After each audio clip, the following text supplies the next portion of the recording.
एक पिता की अपने बेटे के प्यार की कहानी। यह कहानी है दिल्ली शहर में रहने वाले विवेक का, जो अपने पिता का इकलौता बेटा था।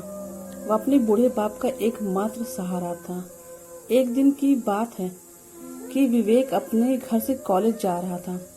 रास्ते में सामने से आती तेज कार से उसका एक्सीडेंट हो जाता है। वह खून से लहूलुहान था। उसे झट से हॉस्पिटल में एडमिट कराया गया, लेकिन विवेक की हालत और खराब होते जा रही थी। इसे देखते हुए डॉक्टर ने तुरंत एक स्पेशलिस्ट डॉक्टर को तत्काल सर्जरी के लिए बुलाया।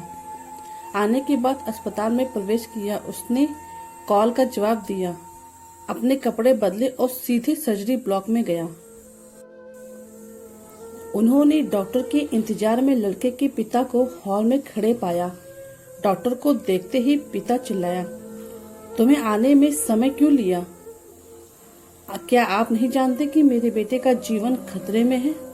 क्या आपके पास जिम्मेदारी का कोई मतलब नहीं है?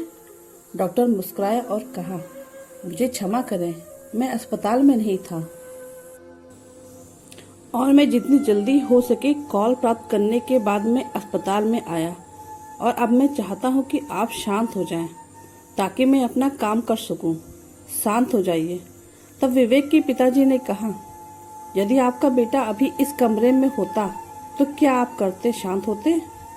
अगर आपका अपना बेटा मर गया तो आप क्या करोगे? पिता ने गुस्से में कहा, तो हो सके तो मुझे माफ कर देना। डॉक्टर फिर मुस्कुराया और उत्तर दिया, मैं कहूंगा कि आप इस वक्त भगवान से प्रे करें, और पवित्र पुस्तक गीता में लिखा है, जो हुआ अच्छा हुआ और जो होगा वो भी अच्छा ही होगा। बस आप भगवान पे विश्वास रखें।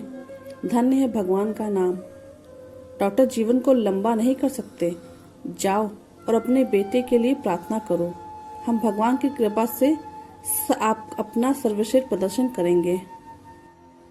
जब हम चिंतित नहीं होते हैं तो सलाह देना आसान होता है, पिता ने कहा। सर्जरी के कुछ घंटे लगे, जिसके बाद डॉक्टर खुश हो गए। धन्यवाद, आपका बेटा बच गया। और पिता के जवाब की प्रतीक्षा किए बिना वह अपने रास्ते पर चलता रहा। यदि आपके कोई प्रश्न है तो नर्स से पूछें, वह इतना घमंडी क्यों है? वह कुछ मिनट इंतजार नहीं कर सकता था ताकि मैं अपने बेटे की स्थिति के बारे में पूछूं। डॉक्टर के जाने के बाद नर्स को देखते हुए पिता ने टिप्पणी की। नर्स ने जवाब दिया, उसके चेहरे पर आंसू आ रहे थे। उनका बेटा कल एक सड़क दुर्घटना में मर गया था। वह दफन में था जब हमने उन्हें आपके बेटे की सर्जरी के लिए बुलाया था, और जब अब उसने आपके बेटे की जान बचाई तो उसने अपने बेटे को दफनाने के लिए दौड़ना छोड़ दिया। कभी किसी को जज मत करो, क्योंकि तुम कभी भी नहीं जानते कि उनका जीवन कैसा है और वे क्या कर रहे हैं।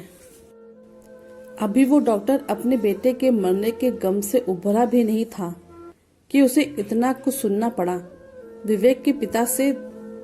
धन्य है वो डॉक्टर जो अपने बेटे के गम में भी उसने विवेक को बचा लिया। कैसी लगी ये कहानी? आपको अच्छी लगी तो चैनल को लाइक और सब्सक्राइब करिएगा, और कमेंट करके जरूर बताइए किस किस के साथ ऐसा हुआ है।